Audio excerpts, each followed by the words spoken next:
افغان ښځو په انګلند کې د افغان کرکټ په ننګه لاریون کړی. د دې لاریون مشري څوک کوي، څوک پکې غړیتوب لري او هدف یې څه دی؟ بشپړ حال په دې ویډیو کې وګورئ او افغان میډیا چینل سبسکرایب کړئ. د افغان ښځو یو شمېر افغان فعالان چې مشري شبنم صالح او سپوږمۍ اکبرزۍ کوي د مغرضو کړیو ضد او د افغان اتلانو په ملاتړ د کرکټ نړیوالې شورا او بریتانیا پارلمان په ګډون یو شمېر اړوندو ادارو ته د لیک استولو او ایکس پیسونو له لارې د افغانستان د کرکټ څخه ملاتړ څرګند کړی دی. میرمن سپوږمۍ اکبرزۍ په خپل ایکس پاڼې لیکلي دي افغان میرمنې د نارینه او ښځینه د دواړو او د هیواد د ملي کرکټ ټیم لپاره د دوامداره ملاتړ غوښتنه کوي.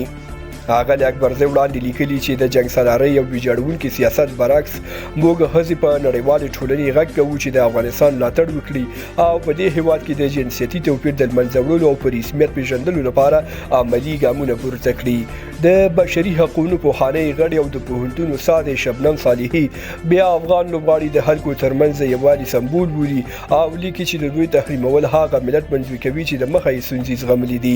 ښاغلې صالحي زیاته کړې ده د افغان سپورټ ټیمونو په نښه کول افغانانو ته زیان رسوي نه طالبانو ته. د دې پر ځای راځئ د افغان میرمنو او مدني ټولنو د ملاتړ په زیاتولو تمرکز وکړو. دا اقدامات او لاریونونه وروسته له هغې مطرح شول چې په دې وروستیو کې د فوزیه کوفي، مرضیه حمیدي او یو شمېر نورو مغرضو کړیو له لوري پر افغان کرکټ د بندیز لپاره له نړیوالو بنسټونو غوښتنې وشوې. بلخوا یو شمېر طالب پلو اساسو هم د یادو افغان میرمنو یاد اقدام ستایلی او دا یې د دې ملت د ثبات او پرمختګ لپاره اړین عمل وباله. جنرال موبین که څه هم په ښکاره ډول د دې هڅو د لاریون او حق غوښتنې په تړاو څه نه دي ویلي، خو هغه په